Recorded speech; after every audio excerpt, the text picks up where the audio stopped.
During 1967 and 68, the Rio Grande purchased 26 of these SD-45s from EMD. Long after they disappeared from other Class I railroads, some were still tackling the pass. Number 5332 East leaves Minard, located at the western foot of Tennessee Pass.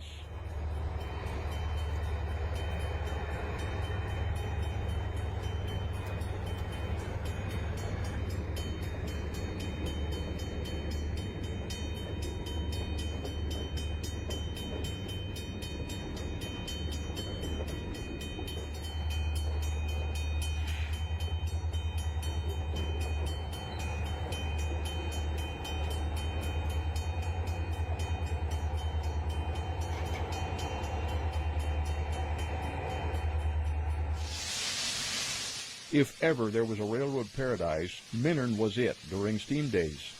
482 mountain types joined giant 2882 3600s around the massive coal chute. 3600s, when purchased in 1927, were the world's largest and the first simple articulateds for the DNRG, which replaced combinations of 280, 282, and 482s in freight service on the Salida to Minard line. When a compound mallee doesn't stop, great damage to the roundhouse wall can occur. This one almost wound up in the Eagle River. The roundhouse and turntable were removed when the steam days ended. They were replaced with a company bunkhouse and restaurant, appropriately named the Turntable, where hearty meals are served to train crews. Minard Depot was not an architectural beauty, perhaps, because the real stars of Minard were the giant locomotives that were needed for Tennessee Pass. Continuing in our time machine, let's look at train number 2, the Scenic Limited. A giant mallee helper will lead two 10-wheelers up the mountain with the Royal Gorge Route's cracked passenger train in 1919. A special train carrying World War I German prisoners will be pulled by a mallee with the road engine helped this time by a pair of 10-wheelers. Minard meant helpers, and the helper track was full of idling units waiting for arriving trains from the west and their turn to go up the hill. Even the Rio Grande wanted to eliminate the Royal Gorge Route, but could not.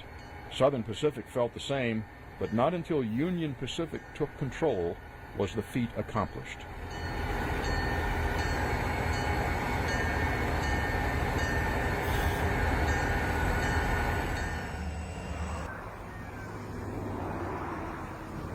The curtain was coming down on the Denver and Rio Grande Western after the merger with Southern Pacific.